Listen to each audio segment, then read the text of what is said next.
I looked at my leadership team and said, when we leave this room, 75% agreement is 100% commitment. Welcome to Executive Evolution. I have over 25 years of leadership experience in corporate America. I learned a lot of lessons the hard way, and I created this podcast so that you won't have to. I had an opportunity to build out a whole new office structure for my team and for the organization. One of the things that was really important to me was to have the leadership team at the center of the facility. So we actually built a meeting room for the leadership team, surrounded by the leadership team's offices, surrounded by the people in the business. Why was this important? Because I wanted to have an area where the leadership team met and they could have the conversations that had to be had, to have the fights that had to be had, to really have an area where they've had the opportunity to feel safe to express their opinions.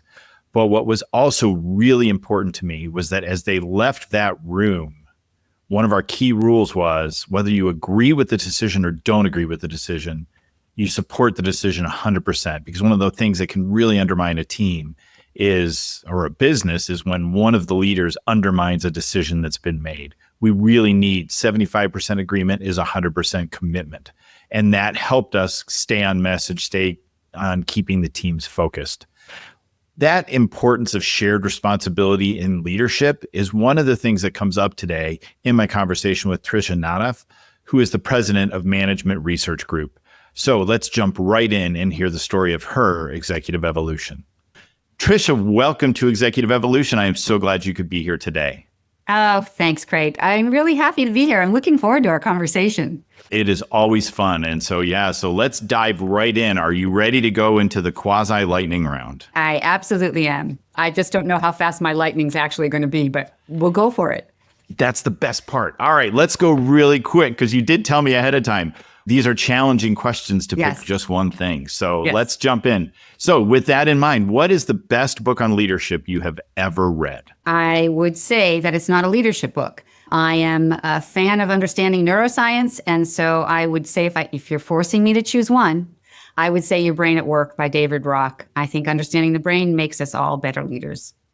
Really? So what's kind of the thesis in that book? What does he pull out that applies? Yeah, so the whole idea of the movement of neuroscience from medicine and academia into our world is understanding things about our brain that help us understand why do I react the way I react and why do these other people react the way they react. So you learn things like our brains are incredibly threat sensitive. We are much more threat sensitive than reward sensitive.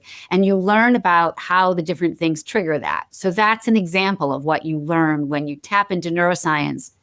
And what I like about Your Brain at Work is David does a good job of translating what the neuroscientists are telling us and how that applies into the workplace. Yeah, that's so interesting because even if you're in a leadership role and everybody kind of assumes like, oh, you've got it all together, you got it all figured out. And then that thing happens, right? And no matter how seasoned I think you are, right, there's that moment of like, of that anxiety spike and that cortisol spike. And it's really hard to know what to do and to, so it's native to all of us, right? We can't avoid it is what I'm hearing. Yes. Absolutely. Absolutely. And we also, the other part of the brain is we're very habitual. Our brains love habit because it doesn't take that much brain energy.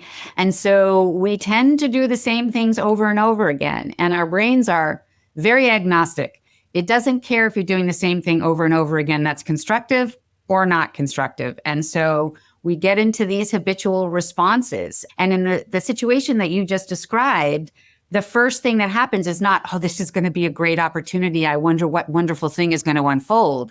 It's, oh no, we're going down, So the beautiful thing about the brain is we also have brain mechanisms that let us override those more unconscious or automatic responses. That's why I love learning about it. And actually, when we work with leaders, teaching them about it, because it's sort of the keys to how it all works. Yeah. And this is probably not neuroscience, but I was a big fan of the show Lost. And there was a scene in Lost where he was talking about, he said, he did something in a surgery and he panicked, and it's the panic. And he just said, I let myself panic for 5 seconds. I count to 5, I experience it in full, and then I move on.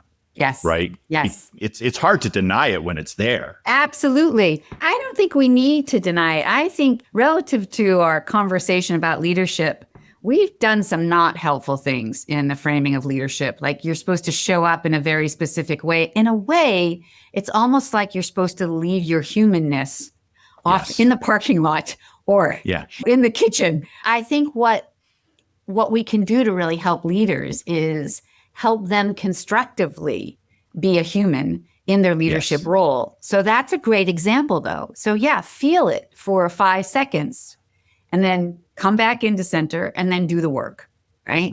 Right. Love it. All right. Question number 2. Yeah, the lightning question number 2. This is the lightning question. We just burned 5 minutes on the first one. Who is your leadership crush? I am going to allow myself a category here instead of an individual. So we do a lot of work in the humanitarian sector. And if you spend your whole career working in different sectors, supporting leaders in different sectors, you see over and over again that there is a lot of similarity, whether it's somebody in healthcare or in banking or in pharmaceutical. But when we started working in the humanitarian sector, particularly working with leaders in the field, and they are working in areas of armed conflict. So think of Gaza or Ukraine or South Sudan, or they're working in areas that are in or trying to recover from a natural disaster or extreme poverty.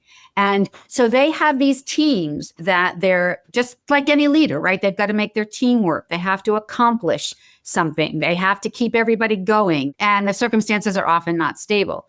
So their team is often made up of members of the community, people who live where they're trying to serve, as well as international staff that often rotates in, sometimes with very short contracts, 6 months, 12 months. So they have all the things that all of us need to do as leaders: communicate, delegate, keep people engaged, keep people moving forward in this context, Craig, that is almost hard to even imagine. And that amazes me. And yet, when we work with them, they don't want to be called heroes. They don't want to be highlighted as special. To them, this is my work. This is the work I have chosen, and I've chosen to be a leader in this context. But it is quite extraordinary to imagine what it takes to move people forward in a team and to accomplish things in that kind of context. That's extraordinary to me. Yeah, to just kind of do it when the heat is on, not half the time, but all the time. Yeah. Yes. And the kind of heat, right? The kind of heat of they see in those situations the worst conditions that humanity is encountering. And of course, we all know the energy you get when you've completed a project or when you've achieved a goal. But in these situations, they're not going to make it complete. They can't feed everybody. They can't get water to everybody. They can't make sure everybody gets the health care they need. They can't make sure everybody is as safe as they need to be, right? But they have to keep going, keep leading, keep doing what they can. It's a different, I think, psychological framework that you're leading within than I think most of us experience in a more standard context. Yeah, and I can imagine not only, Tricia, kind of that piece of the context, but the piece of the context of you're getting kind of a new team every 6 to 12 months. Yes. So you're having to build those relationships. You're having to centralize the vision in the midst of this chaos, knowing that maybe 1, you're never going to be totally done. But 2, it's like I have to mold this team. I have to kind of react and balance to a different personality set. So I go from my trusted lieutenant to, now I have a whole new lieutenant I have to understand if I trust. Yes, exactly. And think about it in terms of the multicultural element of it. You have this resident staff who live and work in the village here, and you have people coming in from all different cultures. So you have different philosophies and expectations that are merging together. It has been, I think, one of the greatest privileges of my career to work with these people. It's quite extraordinary, and it's inspiring. Right? It's inspiring. Love it. All right. Last question. In 10 words or less, how do you define leadership? I love this question because we ask this question a lot. And when most people answer it, they don't answer the core description of what leadership is. They answer in the style that they prefer to think of leadership. It's inspiring, it's visionary, it's compassionate, it's collaborative. That's not the definition of leadership. It's a particular way of leading. So I'm going to answer just what is leadership? And leadership is accomplishing objectives with and through people, taking into account both context and resources. So that's it. And if we anchor there, then we can say, how does objectives, context, and resources influence the how? Then we might talk about, is visionary important, or is collaboration more important, or is innovation more important? So I really like helping people start with the core, because if you start with the style or the preferences or some version of ideal that you read about or heard about, then it boxes you in and you don't think about who you are. You don't think about what you're trying to achieve. You don't think about what's happening in your environment right now. And you don't look around and say, who and what do I have to work with? And it's kind of an interesting way to build it there, because you do have that kind of foundational piece of what leadership is. And then those personality pieces come in at a very different level, right? There are times where the visionary leader is crucial to the organization versus the strong detail focused leader, right? And as organizations evolve, either you evolve as a leader, or really it's kind of like, maybe my time is done and it's time to hand over the reins. And sometimes people don't realize that, and they stick around trying to be a visionary leader well after the time when actually you need to be shifting to a different kind of leadership style. Yes, 100%. I agree with you. I have to share with you, Craig, I have loved the questions that you're sharing, because I've been having conversations with you in my head for a couple of weeks now based on the questions. So thank you. But I was just thinking, is there something that's so fundamental to leadership that we would never leave it out? And I started thinking about integrity. And I thought, could we ever leave that out? But then I thought, well, you might say we would never bribe an official, or we would never sell arms to a terrorist group. But if it was the only way to get passageway to get food to 1 million people, would you do that? It keeps going back to the objectives and the context and the resources. And what do you need to do, right, to accomplish those objectives with what you've got going on? So I've had some interesting conversations with you in my head, Craig. Oh, very good. I don't know if that's a good thing for you or a bad thing long term. It's been very enjoyable. You've been a fascinating listener. Oh, great. So I'm almost like AI Craig. I love it. But it is true, right? Because you don't get to pick your issues when you go in with all the best of ideas, and this is all the things, and I got the plan, and we're going to do this and that and the other thing. And then, right, COVID hits. There's an organization I work with, right? She'd been there less than a year, and then COVID hits. Well, everything we thought we were going to do is now a very different context of what we have to figure out. Exactly. And so all these things kind of shift because we don't get to pick what we're going to run into. It's not a perfect scenario. We have to react to what we're presented with. Yes. And that's why, back to your original lightning question about the book, it's why I don't gravitate to leadership books, because leadership books usually are promoting a particular point of view about leadership.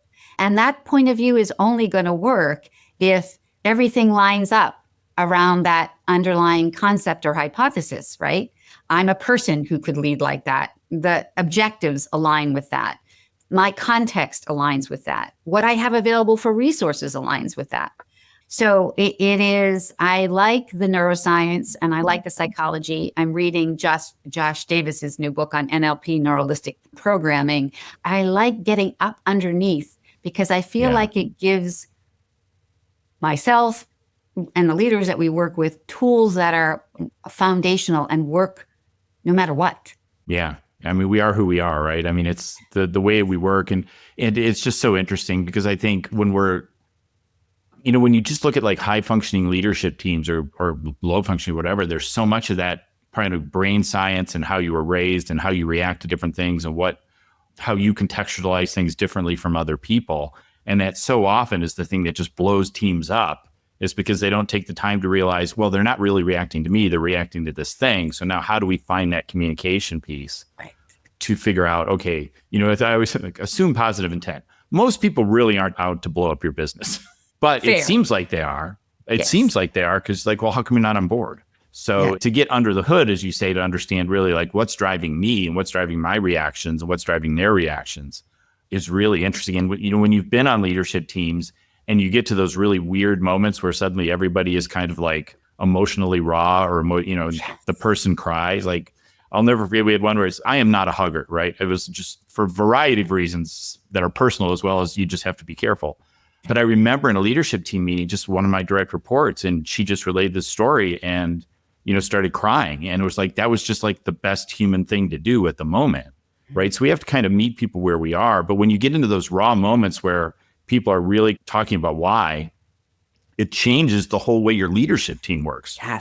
Yes. And I think, Craig, sometimes the inclination is to try to either ignore it or squash it down or move on. But just like your example of the surgeon who panics for 5 seconds, it's like lean into it, right? Just go acknowledge it, be there, because the only way out of those intense situations is to go through it, right? Because if you squash it or try to ignore it, it's going to pop up in another space, right? So good job with the hug, Craig. Yeah, trust me, it was awkward. And then afterward, and I caught no end of flack for it, but it was to the extent where the team at one point, my assistant would come up and sabotage hug me, and then they would take pictures because it was funny. And I now have coasters that they made for me of those moments. Great stuff. Great team. Anyway, enough about that. Let's talk about your leadership journey. You've been in leadership. Talk to me about what was your first time in leadership and what was that like for you?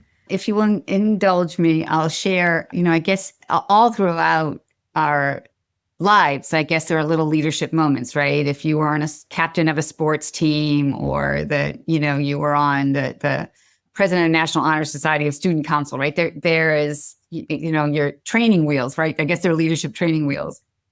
And I know I shared this story with you, but I want to share it because it relates to what happened in my actual first business leadership scenario.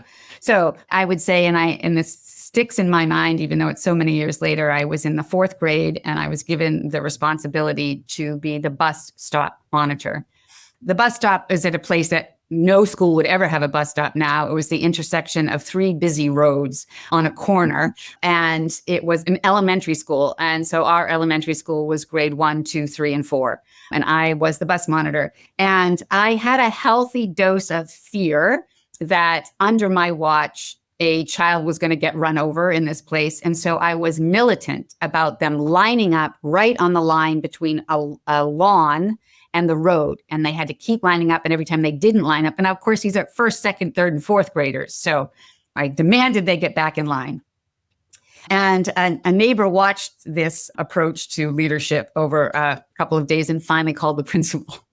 So I got called into the principal's office, where it was my first coaching experience. She was amazing. She didn't scold me. She simply shared with me asked what I was trying to do and why, and helped me think about different ways of doing it and how the kids might feel first thing in the morning having this experience. So it was really notable to me. So fast forward, my first real leadership experience in organizational. It was a small team. I had the person who was heading research, the person who was heading technology, and the person who was heading product management in the company that I am in now. This was years ago. And so we were a small team, 4 of us. I had experience in 2 of the areas. I was not an expert, but I had experience in 2 of the areas and none in one. And I didn't make them line up on a line and not move, but I was more directive than was healthy. I felt like I needed to have all the answers. I felt like I needed to be the one providing direction. I felt like I needed to be the one establishing boundaries. However, I thought I was doing it in a very inclusive way. And we have a 360 assessment. And so when I took it with this and they gave me feedback, one of the dimensions in our assessment is called consensual, which is how much do you seek input from others and use that input in the way that you lead? I rated myself very high because, of course, I'm facilitating and I'm asking for input. They rated me very low, Craig. They rated me very low. And so I first I was in shock. Like, how can this be?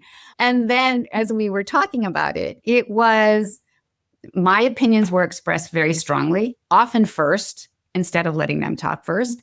Often I had done so, just like I talked in my head to you, I would have meetings in my head and they were essentially all done by the time we actually sat down to have meetings. It was such helpful feedback. And I really have to thank them because they were generous and kind in letting me know how I impacted them. And it's not an unusual thing. Now, coaching for all the years I've been coaching, and there's a great book called Immunity to Change by Bob Keegan and Lisa Leahy, that this comes up a lot. This, I need to be the smartest person at the table. I need to have all the answers. In your example you had earlier, or like, why am I even there? Why did I get the role? So yeah, there's probably also a little bit of oldest child syndrome in there too, Craig, speaking of backgrounds. Yeah. Well, so it's like a couple of things I think about through all those stories, right? Is one, and just the first thing, I've never done a 360 where everybody said, yeah, that's pretty much right. It's like, they're wrong. I don't know who they were thinking about, but it certainly wasn't me. But there is this kind of instinct to want to control everything when you get the leadership title. Well, now I have this responsibility for these 3, 10, however many people. So I have to control everything. Otherwise, I look stupid, because controlling everything is how I was successful as an independent contributor, right? Mostly. So you have this kind of intent, this kind of like, I must control everything. But then the other thing that I think we really have to develop, and is hard as a young leader, is self-awareness, right? The 360 helps with that, but it has to be that self-awareness that we start to learn how to develop, to say, hey, maybe I'm not the answer person for every question. Maybe I don't have to be the one who drives every idea. My job is not that. My job is to kind of harness all this and keep it moving in one general direction. But if I get totally slavish to it has to be my way, I'm not nearly as smart as I think I am. Yes, exactly.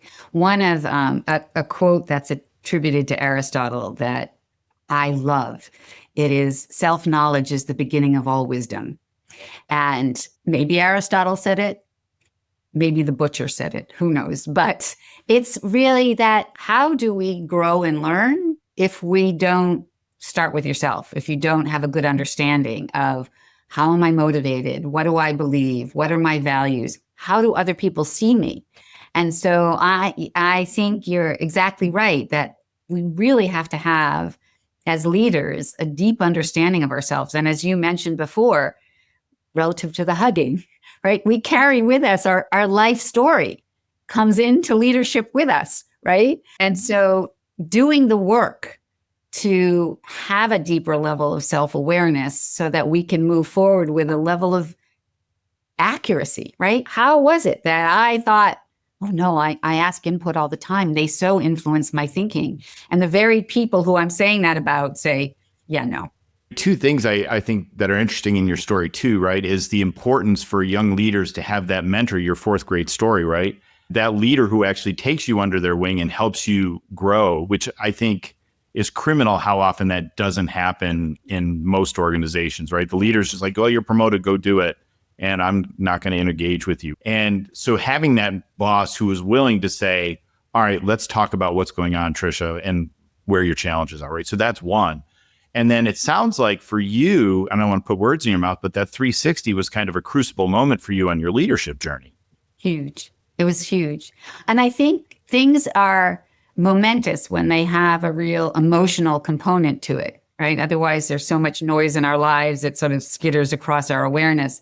I was shocked, Craig. I was so shocked.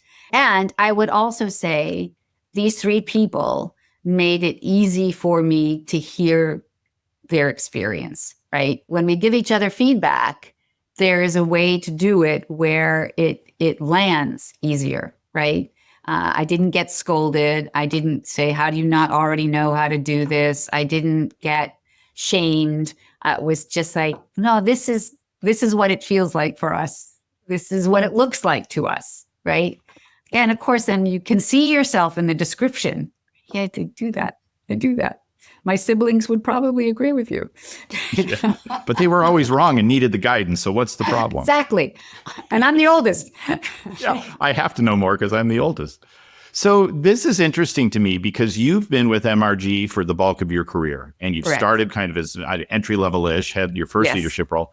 Now you've risen through, which is an interesting leadership experience, I think, in many ways, because when you progress through the company, I think there's unique leadership challenges because everybody's kind of watching you grow. So thinking about that kind of journey, how is all this kind of grown and developed into your leadership style now? Really good question, Craig. When I coach leaders, I tell them there are things that they will probably never develop because either it's not interesting to them or it's a bridge so far that they won't go there. And there are things that they'll develop not without effort, but if they put the effort in, they'll develop. And there are things that they will work on for their entire career. And I think this thing that started in the fourth grade, actually, my siblings would probably say it started a lot earlier than that, where is my role around facilitating versus telling? And I think about it as I understand more the origins. It is a strong sense of responsibility for myself and others. And what has really helped me is now I have a leadership team. I now own this company and run this company, but I have a leadership team with two other people, two other women who are extraordinarily smart and can speak truth to me. And so I think that the idea of leadership as this lone wolf bit of work is such a fallacy. And who you have around you influences how you lead and oftentimes how effectively you lead. I have certainly grown as a leader, but they help me continue to grow. And I can still feel the vacillation of, I think the continuum is hyper responsibility that, as you said earlier, makes you feel like you have to be on touch of everything. And then boomeranging too far when most leaders now, like I have, you're an individual contributor as well as a leader. So you can leave your leadership space and embed yourself in your individual contributor thing. So at any given time, where are you on that continuum and how aware are you? And how quickly do you become aware that you're on the right or not the right part of the continuum? And so it really helps to have people who can reflect back to you. You can give us space now, we've got it, or we need you to come in closer. It really helps to calibrate. And having the flexibility to do that also helps, that you're not a one-trick pony. This is the only way I know how to lead. As you said earlier in our conversation, context is so unpredictable. We don't know what's going to happen. And so if you've only got one way to lead, you're sort of stuck into a particular set of objectives with a particular context and with a particular set of resources, because that's how you work. So hopefully as we grow as leaders, we're becoming more versatile in the leadership space. But I will retire, who knows when that will be, Craig, still knowing there's so much more that I could learn to grow as a leader. It's a lifelong thing.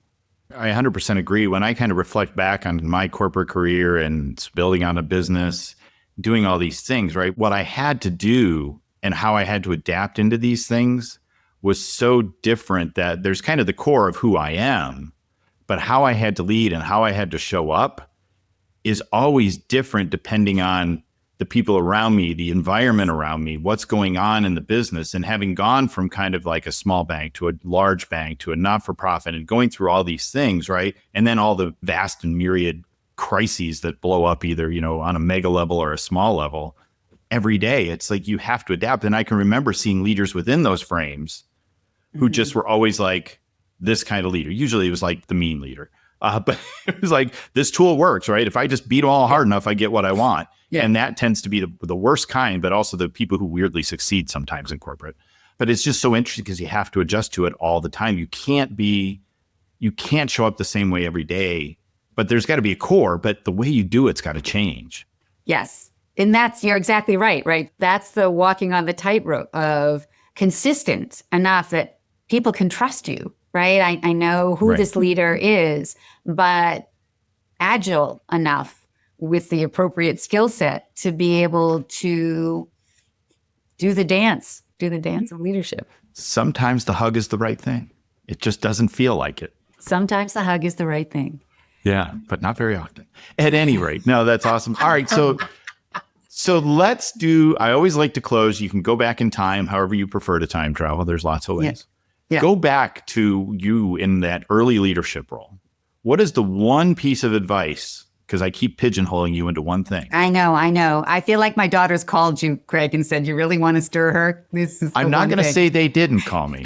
What's the one piece of advice you'd give yourself that would make you better, more comfortable, more consistent? What's the one piece of advice that would help you the most? I would say that leading well is a shared responsibility. If I had that mindset, Craig, I had a very talented team, right? They were smart people. Leadership is a shared responsibility. So, Tricia, your responsibility is to create space where the four of you can do your best work. That mindset shift would have moved me away from what we often lovingly call Our Lady of Perpetual Responsibility. So move away, right, from that. As you said, it's just you. It's just you. It lives and dies on you. And it doesn't. It is about the collective. We're all here. The reason you have leadership at all, the reason it exists is it's something that can't be done by one person alone. So if we start with that, leadership is there because it can't be done by one person alone. Then we have to open up the space so it can be done by the few or the many, right? I think that would have helped me move away from that singular view. And it would have helped me, therefore, not always have to be first with a solution. I would have asked more questions. I would have let the answers emerge. I would have let there be some silence, right? Mindset shift. It really is. It's just realizing that you're in charge, you're the one responsible, but ultimately you can't do it all yourself. And, especially in the work I do, a lot of work with small businesses who are kind of moving from, hey, I'm the founder, I have the vision, I have the mission, and I'm going to pull this thing through. And I get to a certain point, and that works great. Yes. Until it doesn't. And suddenly you can't do everything. And instead of being the person who's driving, you're the person who's in the way because everyone's waiting for you to say what to do. But making that pivot and figuring out how to make that pivot in ways that allow me to still feel like I know what's going on is a huge thing that differentiates the company that's going to stick at 2 million to the companies that's going to make it to 5 million. Yes. And realizing it's not just you is a huge part. Yes. Yes. And we don't help with that, though, Craig. I think we hold leaders up so individually. When we talk about CEOs or presidents or pick a category, we talk about them as a person singularly. We don't often talk about who's around them, who is enabling them, who is part of an important part of the work. We talk about the person. Yeah. And this is a whole separate podcast, but building the right team around you is really the key. And people don't think about it that proactively. And even I know a lot of times when people move into those roles and suddenly they inherit a leadership team.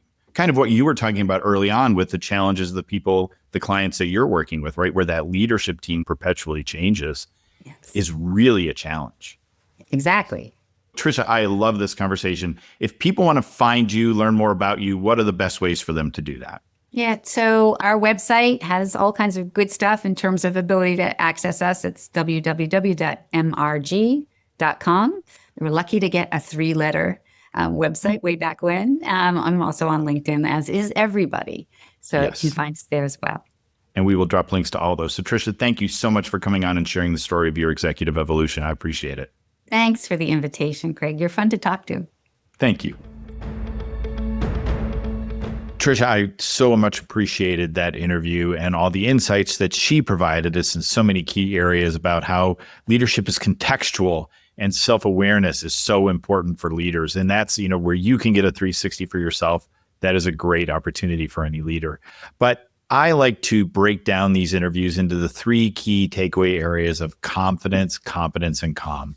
In the area of confidence, what Tricia talked about today was how she took awareness of that 360 interview, right? We can get 360s and ignore those results, say, oh, and then this happens a lot when I'm coaching people through 360 interviews. Oh, well, that's not right. They're wrong. I think I know what that's about. No, truly, we have to have the self-awareness. When we don't have self-awareness, we do have feedback reflected to us. We have to take that seriously. So kudos to her for doing that.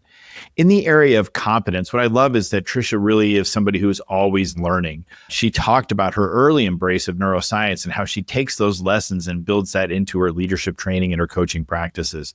That ongoing ability to learn is so crucial for us as leaders because we live in a changing world and things can move very quickly. And then finally, in the area of calm, what was so meaningful in our conversation today is her work with humanitarian leaders who are in some of the most difficult places in the world and how they have to kind of stand in all that chaos that can surround them as a calm presence for their teams to actually be able to grow and develop. So thank you, Tricia, for sharing the story of your executive evolution.